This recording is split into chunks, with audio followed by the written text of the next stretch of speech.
Rail উপদেষ্টা briefing করছেন, আমরা সরাসরি চলে যাচ্ছি সেখানে। সমস্যাটা হয়েছে এর আগেও 2 মাস আগে কন্ট্রোলাররা যারা পরিচালনা করেন অপারেটর ওনারা একটা ধর্মঘট করেছিলেন, সেম ধর্মঘট, এবং ওই সময় ব্যাপক দুর্ভোগ হয়েছিল আপনাদের আমলে, এই সরকারের আমলে।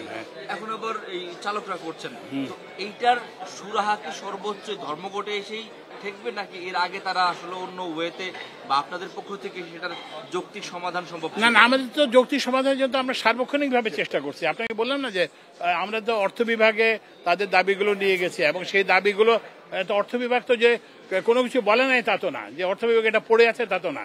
অর্থ বিভাগ থেকে একটা সিদ্ধান্ত জানানো হয়েছে এবং দাবিগুলি বহুলাংশে পূরণ করা হয়েছে। তো এটা তো দুর্ভাগ্যজনক। ওনারা সরাসরি হার্ডলাইনে গেলেন, এই জবাব তো আমরা দিতে পারবো না, কারণ এটা তো অসুবিধা হচ্ছে জাতি সাধারণের।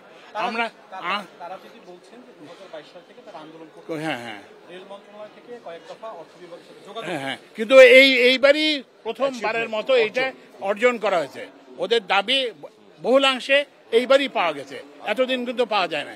এবং এই জন্য আমরা আমি ব্যক্তিগতভাবে অর্থ উপদেষ্টার সঙ্গে যোগাযোগ করেছি, তারপর অর্থ সচিবের সাথে যোগাযোগ করে এইটুকু করা হয়েছে। তা আমাদের ধারণা ছিল তারা আমাদের যে আন্তরিক যে প্রচেষ্টা এটাকে তারা বুঝতে পারবেন এবং যাত্রী সাধারণকে ইয়ে করবেন। আমার কথা হচ্ছে যাই করেন, আলোচনা করেন, যত কিছুই হতে পারে, কিন্তু যাত্রীদেরকে তো জিম্মি করা যাবে না। যাত্রীদের যখন অপরাধ শোনেন, এখন আমি বলি দাবি যৌক্তিক কিনা অযৌক্তিক সেটা হচ্ছে কি, যে সেটা এটা সরকারের সামগ্রিক যে আর্থিক কাঠামো সেটার সঙ্গে তো মিলাতে হবে। এই জাতীয় তো দাবি অনেক প্রতিষ্ঠানে আছে, তা আপনি একটা প্রতিষ্ঠানকে দেবেন।